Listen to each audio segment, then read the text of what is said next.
नमस्ते दोस्तों, स्वागत है आपका एक और दिलचस्प ऑडियो जर्नी में। आज हम बात करने वाले हैं एक ऐसे किताब के जरूरी लेसन से जो सिखाता है हमें पैसे का मैजिक। जी हाँ, मैं बात कर रहा हूं the richest man in Babylon से, और आज का फोकस है पैसे को कमाने और बचाने का असली तरीका। तो चलिए शुरू करते हैं और सुनिए दिल की बात दिल से। इमेजिन करो एक ऐसा जमाना जहां लोग अपनी मेहनत से पैसा कमाते हैं, लेकिन उसमें से कुछ बचा नहीं पाते। रोज सुबह उठो, काम पे जाओ, पैसा कमाओ और शाम तक सब खर्च हो जाए। ये साइकिल चलता रहता है। लेकिन सोचो, अगर हमें एक ऐसा मंत्र मिल जाए जो हमें यह रुट से निकाल सके। वो मंत्र है जो ये किताब हमें देती है, पैसे का मैजिक। ये कहता है कि अपनी हर कमाई का एक हिस्सा, चाहे कितना भी छोटा हो, हमेशा बचाना चाहिए। एक सिंपल सी बात, पर इसमें छुपा है बड़ा राज। अब जरा सोचो, तुम एक महीने में 10,000 रुपए कमाते हो। अब ये किताब कहती है कि इसमें से कम एक छोटा सा हिस्सा, मान लो 1,000 रुपए, तुम्हें अपने लिए रखना चाहिए। हाँ, बिल्कुल सही सुना, अपने लिए। यह नहीं कि सारा पैसा बिल्लों में, खाने में या शॉपिंग में उड़ा दो। यह है एक सिक्का जो तुम अपने पॉकेट में रखते हो। वो भविष्य में तुम्हारा सबसे बड़ा दोस्त बन सकता है। एक सिक्का खर्च करो, एक सिक्का बचाओ। यह लाइन सुनने में छोटी लगती है, लेकिन इसका मतलब समझ आए तो जिंदगी बदल सकती है। अब यह मत सोचना कि बचत करना बोरिंग है या मुश्किल है। यह तो एक खेल है, एक आदत है जो थोड़ी सी मेहनत से लगाई जा सकती है। मान लो तुम रोज एक छोटी सी चीज पे खर्च करते हो, जैसे एक एक्स्ट्रा कप कॉफी या वो रोड साइड का समोसा जो दिल को भा गया। लेकिन अगर तुम उसमें से थोड़ी सी कटिंग करो और वो पैसा एक छोटे से डब्बे में डाल दो, तो क्या होगा? एक दिन, 2 दिन, एक हफ्ता, एक महीना, धीरे धीरे वो डब्बा भरने लगेगा। और जब तुम उसे खोलो तो यकीन नहीं होगा कि तुमने इतना कुछ बचा लिया। ये किताब हमें समझाती है कि पैसा सिर्फ खर्च करने के लिए नहीं होता, बल्कि उससे अपने लिए काम करवाना भी सीखना चाहिए। जब तुम अपनी इनकम का एक हिस्सा बचाते हो, तो वो पैसा तुम्हारे लिए एक फाउंडेशन बनाता है। सोचो जैसे एक छोटा सा पेड़ लगाया हो। पहले दिन तो वो सिर्फ एक टुकड़ा दिखता है, लेकिन पानी दो, धूप दो, थोड़ी सी केयर करो, और एक दिन वो बड़ा पेड़ बन जाता है जिसके नीचे तुम आराम से बैठ सकते हो। यह बचत वही पेड़ है, थोड़ी सी शुरुआत, बड़ा फायदा। अब यह भी मत सोचना कि यह बात सिर्फ बड़े लोगों के लिए है या उनके लिए जो बहुत पैसा कमाते हैं। नहीं दोस्तों, ये हर एक के लिए है। चाहे तुम स्टूडेंट हो, छोटी सी नौकरी करते हो या घर संभालते हो, अगर तुम अपने पैसे का एक टुकड़ा बचा सकते हो, तो तुम भी इस मैजिक का हिस्सा बन सकते हो। एक बार ये आदत लग जाती है ना, तो तुम खुद देखोगे कि पैसा कैसे अपने आप बढ़ने लगता है। एक सिक्का खर्च करो, एक सिक्का बचाओ।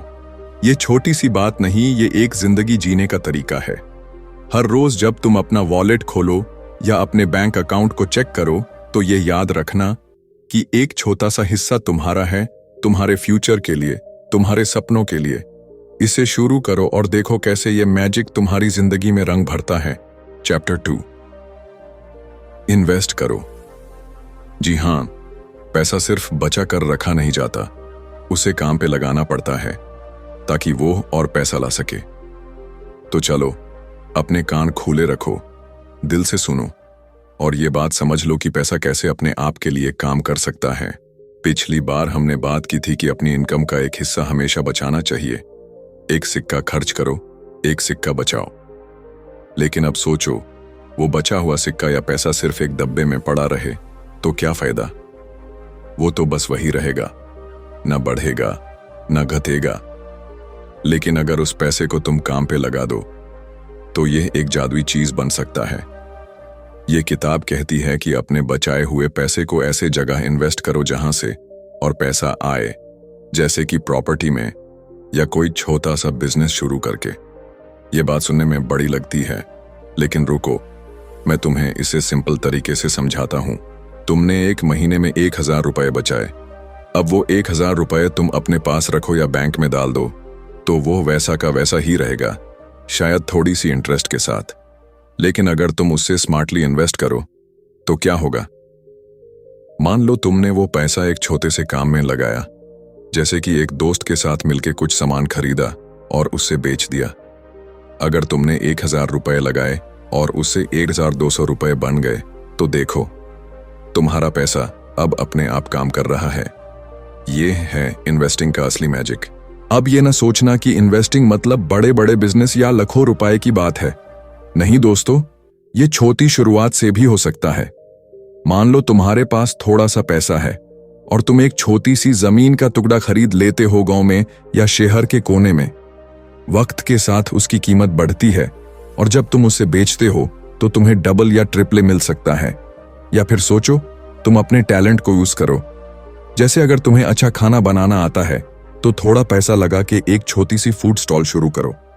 वो पैसा धीरे धीरे बढ़ेगा और एक दिन तुम देखोगे कि तुम्हारा छोटा सा इन्वेस्टमेंट एक बड़ा धन बन गया। लेकिन हाँ, ये किताब एक बात और कहती है, इन्वेस्ट करो लेकिन सोच समझ कर। ऐसे नहीं कि पैसा जहां देखा वहां डाल दिया। जैसे अगर तुम अपना पैसा किसी दोस्त के बिजनेस में लगाते हो तो पहले देखो कि वो बिजनेस सच में काम करेगा या नहीं। या अगर प्रॉपर्टी में पैसा डाल रहे हो तो ये सोचो कि वो जगह वक्त के साथ वैल्यू बढ़ाएगी या नहीं। ये थोड़ी सी अक्लमंदी का खेल है। पैसा लगाओ लेकिन दिमाग से लगाओ। अब जरा सोचो जिंदगी को, अगर तुम सिर्फ पैसा कमाते रहो और खर्च करते रहो तो तुम वही के वही रहोगे। लेकिन जब तुम अपने पैसे को इन्वेस्ट करना शुरू करते हो तो वो पैसा तुम्हारे लिए काम करता है। जब तुम सो रहे होते हो तब भी। यह एक ऐसा दोस्त है जो कभी थकता नहीं, बस तुम्हें उससे सही जगह पे लगाना आना चाहिए। प्रॉपर्टी हो, बिजनेस हो या कोई और तरीका, यह किताब कहती है कि अपने बचाए हुए पैसे को सोच समझ कर ऐसे काम में डाल दो जहां से और पैसा आए। यह था इन्वेस्ट करो का फुंडा। पैसा सिर्फ बचा नहीं जाता, उसे बढ़ाया भी जाता है। हर बार जब तुम अपना बचा हुआ पैसा देखो तो सोचो, यह मेरे लिए क्या कर सकता है? क्या यह मुझे एक छोटा सा सपना पूरा करने में मदद दे सकता है? इससे शुरू करो, थोड़ी सी हिम्मत जोड़ो और देखो कैसे तुम्हारा पैसा तुम्हारे लिए एक नई दुनिया खोल देता है। चैप्टर 3, धन बढ़ाने के लिए धन। ये बात है अपने पैसे को काम पे लगाने की ताकि वो अपने आप बढ़े और तुम्हारे लिए धन से धन बनाए। तुम रोज मेहनत करते हो, पैसा कमाते हो, थोड़ा सा बचाते हो और शायद थोड़ा सा इन्वेस्ट भी करते हो।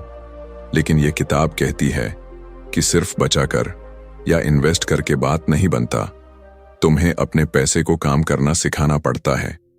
यह एक ऐसा फंडा है जो सुनने में सिंपल लगता है, लेकिन जब समझ आता है तो जिंदगी के सारे दरवाजे खुलने लगते हैं।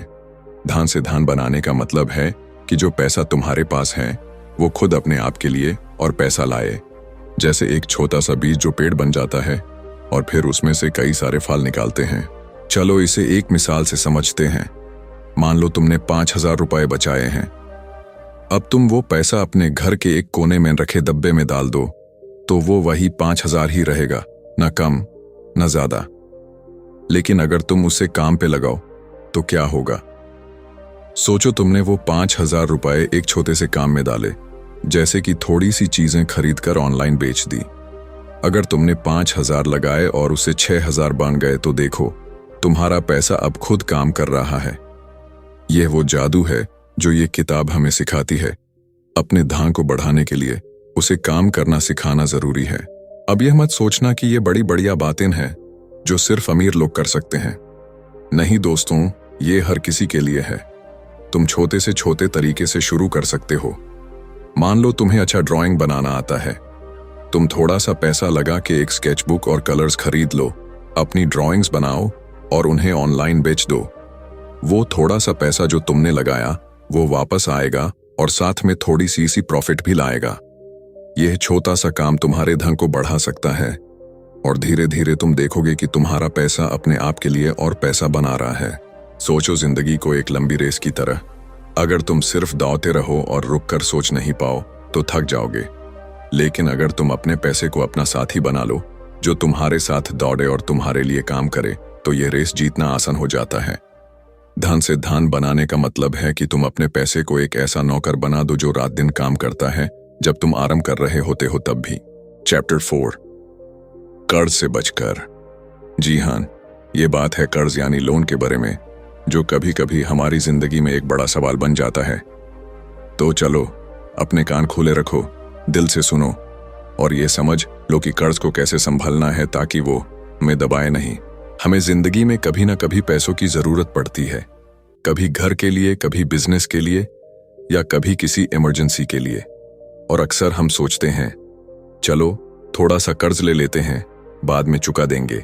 लेकिन ये किताब कहती है रुको भाई, कर्ज लेना इतना सिंपल नहीं है जैसा लगता है। यह एक रिस्की खेल है, जैसे एक आग के साथ खेलना। थोड़ी सी लापरवाही हुई और ये तुम्हें जला सकता है। कर्ज वो चीज है जो शुरुआत में दोस्त लगता है, लेकिन अगर संभाला नहीं गया तो दुश्मन बन जाता है। अब ये सुनकर मत डारो कि कर्ज बिल्कुल नहीं लेना चाहिए। नहीं दोस्तों, ये किताब इतना स्ट्रिक्ट नहीं है। ये कहती है कि अगर कर्ज लेना ही पड़े तो 2 बातें याद रखो। पहली, उसे जल्दी से जल्दी चुका दो। जैसे अगर तुमने किसी दोस्त से या बैंक से 10,000 रुपए उधार लिए तो उसे अपनी जिंदगी का हिस्सा मत बना दो। हर महीने थोड़ी सी मेहनत करो, थोड़ा सा पैसा बचाकर उसे वापस कर दो ताकि वो तुम्हारे सर पे ना चढ़े। कर्ज जब तक तुम्हारे पास रहता है वो तुम्हारी नींद छीन सकता है, तुम्हारे सपनों पे बोझ डाल सकता है। दूसरी बात जो ये किताब कहती है, कर्ज सिर्फ तब लो जब सच में जरूरत हो, और वो भी तब जब उसकी वजह से तुम्हारा धन बढ़े। अब ये क्या मतलब है? सोचो तुम्हें एक छोटा सा बिजनेस शुरू करना है, जैसे एक दुकान खोलनी है। अगर तुम 50,000 रुपए का कर्ज लेते हो और उससे दुकान शुरू करके हर महीने 10,000 रुपए कमाते हो तो ये कर्ज अच्छा है, क्योंकि यह पैसा तुम्हारे लिए काम कर रहा है, तुम्हारा धन बढ़ा रहा है।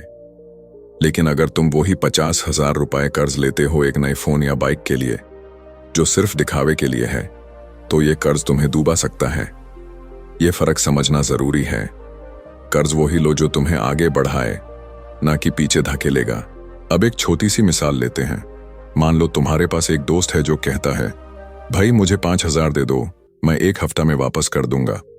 तुम देते हो, लेकिन वो हफ्ता महीने में बदल जाता है और फिर साल में। अब तुम उससे हर बार मिलते हो तो ऑकवर्ड लगता है, ना वो पैसा वापस करता है, ना तुम बोल पाते हो। ये छोटा सा कर्ज भी एक टेंशन बन जाता है। अब सोचो अगर ये बैंक का बड़ा कर्ज हो, इंटरेस्ट बढ़ता जाए, EMI के साथ साथ टेंशन भी बढ़े। ये जिंदगी नहीं जीना चाहते ना। इसलिए ये किताब कहती है कर्ज से बचकर रहो, और अगर लेना पड़े तो उसे जल्दी चुकाओ। तो दोस्तों, ये था कर्ज से बचकर का फंदा। कर्ज लेना बुरा नहीं है, लेकिन उसे संभलना आना चाहिए। हर बार जब तुम कर्ज लेने का सोचो तो अपने आप से 2 सवाल पूछो, क्या ये जरूरी है और क्या ये मुझे आगे बढ़ाएगा? अगर जवाब हाँ है तो थोड़ी सी प्लानिंग के साथ आगे बढ़ो, लेकिन अगर नहीं तो रुक जाओ, थोड़ी सी मेहनत करो और अपने पैसों से ही काम चला लो। ये छोटी सी समझदारी तुम्हें बड़े बोझ से बचा सकती है। चैप्टर 5, अपनी इनकम बढ़ाओ। जी हाँ, ये बात है अपने पैसों को बढ़ाने की, अपने स्किल्स को नए लेवल पे ले जाने की और अपनी जिंदगी में एक से ज्यादा इनकम के रास्ते बनाने की।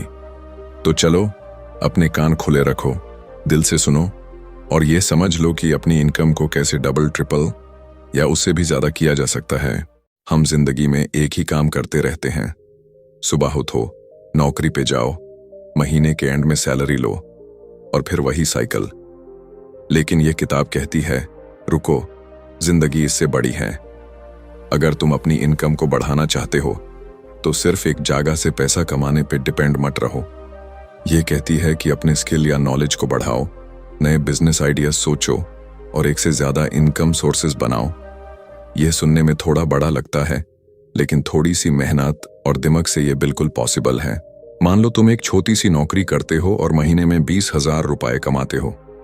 अब ये पैसा तो ठीक है, लेकिन अगर तुम चाहते हो कि ये 30,000 या 50,000 बने तो क्या करोगे? ये किताब कहती है पहले अपने स्किल को देखो, तुम में क्या टैलेंट है। क्या तुम्हें अच्छा लिखना आता है, कुकिंग में दुम है, या शायद तुम कंप्यूटर्स के गुरु हो? जो भी तुम्हारा स्किल है उसे पॉलिश करो, उसमें और बेहतर बनो। मान लो तुम्हें अच्छा खाना बनाना आता है, थोड़ी सी प्रैक्टिस करो, एक छोटा सा YouTube चैनल शुरू करो या वीकेंड पे घर से टिफिन सर्विस चालू कर दो। ये एक नया इनकम सोर्स बन सकता है जो तुम्हारी रेगुलर नौकरी के साथ चलता रहेगा। अब दूसरी बात, नए बिजनेस आइडियाज। ये मत सोचो कि बिजनेस के लिए बड़े पैसों की जरूरत है, छोटे छोटे आइडियाज भी काम कर सकते हैं। सोचो तुम अपने एरिया में कुछ चीजें बेच सकते हो, जैसे handmade crafts, second hand books या थोड़ी सी इन्वेस्टमेंट से ऑनलाइन ड्रॉप शिपिंग शुरू कर दो। ये छोटा सा आइडिया धीरे धीरे बड़ा हो सकता है और तुम्हारी इनकम में एक नया रास्ता जोड़ सकता है। ये किताब सिखाती है कि एक इंसान के पास सिर्फ एक इनकम सोर्स नहीं होना चाहिए।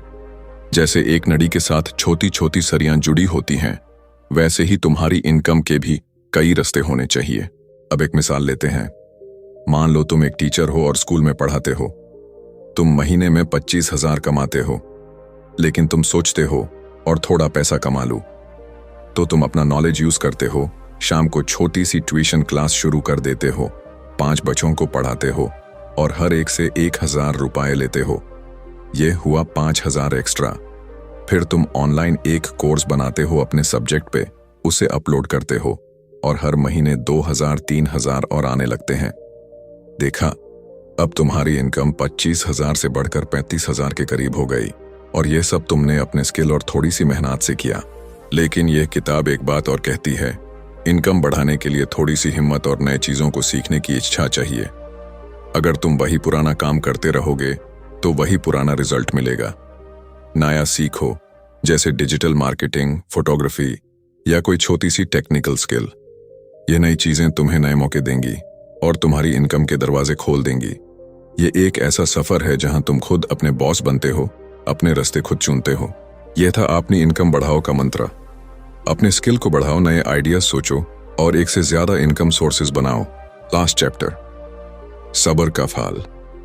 जी हाँ, ये बात है धन बनाने की, जो एक रात का खेल नहीं बल्कि सब्र और मेहनत का नतीजा है। तो चलो, अपने कान खुले रखो, दिल से सुनो और ये समझ लो कि पेशेंस कैसे तुम्हारे धन को बढ़ा सकता है। अब जरा सोचो, हम जिंदगी में कितनी जल्दी सब कुछ चाहते हैं। एक दिन में बड़ा घर, एक हफ्ता में बड़ी गाड़ी या एक महीने में बैंक बैलेंस में लाखों रुपए। लेकिन ये किताब कहती है, थोड़ी देर थामो, धन बनाना एक रात की बात नहीं है। ये एक सफर है, एक धीमी लेकिन मजबूत रेस है, जिसमें सब्र और मेहनत ही तुम्हें जीत दिलाती है। जैसे एक छोटा सा बीज पेड़ बनने में वक्त लेता है, वैसे ही धान भी वक्त और केयर के साथ बढ़ता है। चलो इसे समझते हैं। मान लो तुमने आज से बचत शुरू की, हर महीने 1,000 रुपए अलग रखा। पहले महीने में तो बस 1,000 ही होगा और तुम सोचोगे, अरे इसे क्या होगा। लेकिन यह किताब कहती है, सब्र करो, 1 साल तक ये 12,000 बन जाता है, 5 साल में 60,000। और अगर तुम इससे थोड़ा सा इन्वेस्ट करो तो ये और भी बढ़ सकता है। ये छोटा सा पैसा जो पहले कुछ नहीं लगता, वक्त के साथ एक बड़ा खजाना बन जाता है। लेकिन ये तभी होगा जब तुम सब्र रखो, हर महीने थोड़ी सी मेहनत करो और अपने प्लान पे टिके रहो। अब यह ना सोचना कि सब्र का मतलब बस बैठकर वेट करना है। नहीं दोस्तों, ये एक्टिव सब्र है। मतलब मेहनत करो, अपने पैसों को काम पे लगाओ, लेकिन जल्दी के चक्कर में गलत फैसले ना लो। ये किताब कहती है कि लॉन्ग टर्म प्लानिंग और पेशेंस से ही धन बढ़ता है। सोचो तुम एक बिजनेस शुरू करते हो, पहले दिन तो शायद एक कस्टमर भी ना आए, लेकिन अगर तुम सब्र के साथ मेहनत करते रहो, कस्टमर्स को अच्छा सर्विस देते रहो, तो एक दिन वो बिजनेस खुद ब खुद चल पड़ेगा। ये सब्र का फल है, धीमा लेकिन मीठा। एक मिसाल लेते हैं। मान लो तुम अपने पैसों को इन्वेस्ट करना चाहते हो, जैसे एक छोटी सी जमीन खरीदना। अब तुम सोचते हो कि कल ही खरीद लूं और परसों ही बेचकर डबल कर दूं। लेकिन यह किताब कहती है, ऐसा नहीं होता। अगर तुम सही वक्त का इंतजार करो, मार्केट को समझो और थोड़ी देर सब्र रखो, तो वो जमीन 203 साल बाद तुम्हें 2-3 गुना फायदा दे सकती है। यह जल्दी का चक्कर नहीं, यह लंबी रेस का प्लान है। सब्र के साथ अगर तुम अपने फैसले सोच समझ कर लोगे, तो धन खुद ब खुद बढ़ने लगेगा। अब यह भी सोचो, जिंदगी में हर चीज के लिए वक्त लगता है। एक बच्चा एक दिन में बड़ा नहीं होता, एक पेड़ एक रात में फल नहीं देता, तो फिर धन एक पल में कैसे बनेगा। यह किताब सिखाती है कि अगर तुम अपने सपनों को पूरा करना चाहते हो, तो छोटे छोटे कदम उठाओ, हर दिन थोड़ी सी मेहनत करो और सब्र के साथ आगे बढ़ो। ये सब्र ही तुम्हें वो सुकून देता है, वो कॉन्फिडेंस देता है कि तुम सही रास्ते पे हो। तो दोस्तों, ये था सब्र का फल का मंत्र। धन बनाना एक रात की बात नहीं है, सब्र और मेहनत से ही ये संभव है। लॉन्ग टर्म प्लानिंग और पेशेंस के साथ अपने धन को बढ़ाओ। हर बार जब तुम जल्दी में आओ या दिल घबराए, तो थोड़ी देर रुक कर सोचो, सब्र का फल मीठा होता है। यह छोटा सा विचार तुम्हारे धन को बड़ा कर सकता है। अगली बार जब हम मिलेंगे तो एक और शानदार लेसन के साथ आएंगे। तब तक के लिए सब्र रखो, मेहनत करो और जिंदगी एंजॉय करो। नमस्ते।